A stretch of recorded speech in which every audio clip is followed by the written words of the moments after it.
ہمارے پاس ذوالفقار بھٹو فاؤنڈیشن کی آصف خان صاحب یہاں پر اسلام آباد سے تشریف لائے ہیں.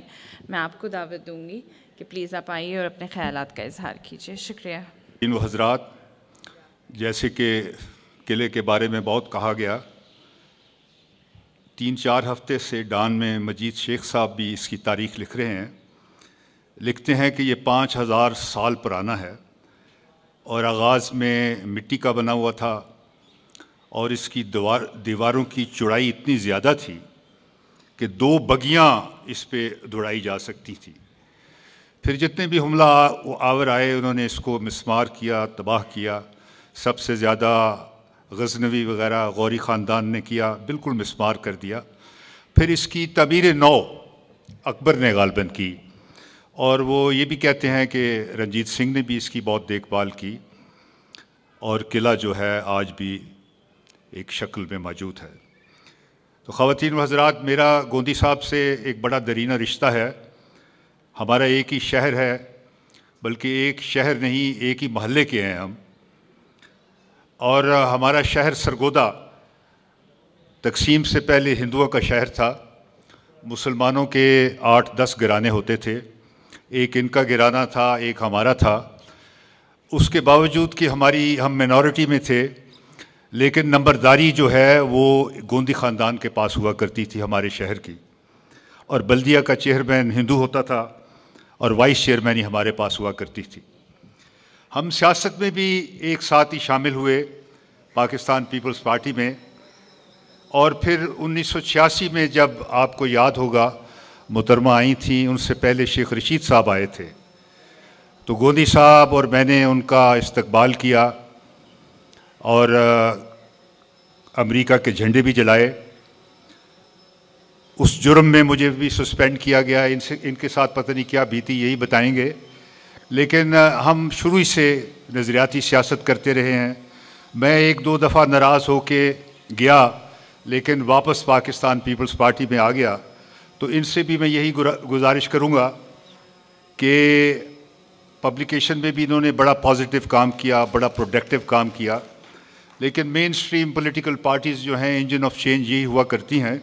اگر آپ اپنی نظریات جو ہیں اس کو لاگو کرنا چاہتے ہیں تو میں یہ سمجھتا ہوں کہ ان کو بھی واپس پاکستان پیپلز پارٹی میں آنا چاہیے. قلعہ کا جیسے دوستوں نے کہا اتنا خوف ہوتا تھا. 1981 میں جب جہاز اغوا ہوا تھا تو سارے سیاسی کارکن تمام شیڈز کے ضیاء الحق نے بند کر دیے تھے. تو ہمیں بھی پکڑ کے یہ جڑاں والا جیل میں، فیصل آباد روڈ میں جڑاں والا روڈ تھی، تو وہاں جیل میں انہیں ہمیں منتقل کیا. یہ جیل نہیں تھی، یحییٰ خان نے بنائی تھی. اس میں شیخ مجیب الرحمان کو بھی بند رکھا گیا تھا. بالکل میدان تھا، غیر آباد علاقہ تھا، جنگل تھا، کوئی چیز درخت وغیرہ نہیں تھے. تو ایک شب کو جب MRD بنی تو رات کے آدھی رات کے بعد جب جیل کے دروازوں کو کھٹکھٹایا جاتا ہے یا ان کے بڑے بڑے کالے تالے جو ہیں وہ کھولے جاتے ہیں، تو اس سے یہ خوف پیدا ہوتا ہے کہ یہ اب ہمیں قیدیوں کو اٹھا کے یہ قلعہ میں لے جائیں گے. کیونکہ اکثر یہی ہوتا تھا کہ رات کی آدھی رات کے وقت وہ قیدیوں کو جیل میں قلعے میں لے جاتے تھے.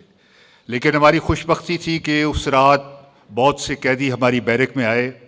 چودھری اعتزاز صاحب بھی تھے، نواب زادہ نصر اللہ بھی تھے، عابد حسن منٹو بھی تھے، اور بہت سے ترقی پسند مراج محمد خان بھی تھے. اعتزاز صاحب کو غالباً کسی اور بیرک میں وہ لے گئے، لیکن ہماری بیرک میں ہی عابد حسن منٹو صاحب اور باقی قیدی رہے. تو مجھے یاد پڑتا ہے کہ عابد حسن منٹو کے پاس سوویت یونین کی ایمبیسی کی بوریوں میں، وہ جو آٹے کی جوٹ کی بوریاں تھی تو اس میں کتابیں آیا کرتی تھی. میجر اسحاق بھی تھے، ان کے پاس چائنا کی ایمبیسی کی کتابیں آیا کرتی تھی. میں آپ کو یہ بتانا چاہتا ہوں اتنی سینسرشپ تھی، لیکن اتنی آزادی تھی کہ 15 روز کے بعد ہماری ملاقات بھی ہوتی تھی اور کتابیں بھی ہمیں ملا کرتی تھی. تو ان کتابوں میں میں نے جو پڑھا، منٹو صاحب سے بھی میں نے بحث کی ہے، اس کا آج ذکر بھی ہو گیا، کہ انہوں نے یہ بلغاریہ، ایسٹرن یورپین کے ممالک، وسطی ایشیا کی ریاستیں، اس میں اتنی پیداوار، اتنا گلوریفائی کیا اور اتنی رنگین کتابوں میں یہ بتایا جاتا تھا کہ ان کی پر کیپیٹا گروتھ جو ہے وہ جرمنی سے بھی آگے نکل گئی ہے، انگلینڈ سے بھی آگے نکل گئی ہے۔ ہم چونکہ انقلابی تھے، بڑے خوش ہوتے تھے کہ سوشلسٹ ممالک گرو کر رہے ہیں اور بڑی تیزی سے ابھر رہے ہیں، لیکن جب سوویت یونین چکنا چور ہوا، ٹوٹ گیا، برلن کی وال کلیپس ہوئی، تو پھر یہ ریاستیں بھی ایک دم ہی تاش کے پتوں کی طرح بکھر گئی۔ تو وہ ہم بڑے تمام لوگ جو لیفٹ کے لوگ تھے بڑے شوق میں چلے گئے، لیکن آج پھر گوندی صاحب نے بڑا انکریج کیا کہ بلغاریہ میں بڑا اچھا ماحول تھا، بڑے بڑے اچھے مہمان خانے تھے، تعلیمی ادارے تھے، اسکالرشپ تھی، لیکن وہ سب چیزیں ختم ہو گئی۔ تو میں آخر میں یہی کہنا چاہتا ہوں کہ ضیاء الحق کا دور بھی ہم نے دیکھا، بہت سے لوگوں نے دیکھا، لیکن اس میں وہ جبر نہیں تھا جو آج جبر ہے۔ آج جس طرح صحافیوں کو مارا پیٹا جا رہا ہے، جس طرح صحافیوں کو غائب کیا جا رہا ہے، ڈس اپیئرنس ہو رہی ہیں، اور بہت سی این جی اوز پہ پابندی لگائی گئی کہ آپ نے عورت مارچ نہیں کرنی، عورت مارچ کو بین کیا جا رہا ہے، تو یہ کم از کم اس وقت نہیں تھی۔ اس وقت پھر بھی ہم جب گرفتار ہوتے تھے تو ہم میجر کے سامنے اپنی ہتھکڑیاں اس کی ٹیبل پہ بھی مارا کرتے تھے اور اس کو چیلنج بھی کرتے تھے اور نعرے بھی لگا لیتے تھے۔ لیکن آج ایک بدترین قسم کی مارشل لا ہے، ایک بدترین قسم کا گھٹن ہے اور ایسا جبر ہے۔ اس لیے میں یہ ضروری سمجھتا ہوں کہ تمام ترقی پسندوں کو پھر ایک دفعہ اتحاد کر کے متحد ہو کر پولیٹیکل پارٹیز میں آنا چاہیے تاکہ ہم اس جبر کا مقابلہ کر سکیں۔ شکریہ۔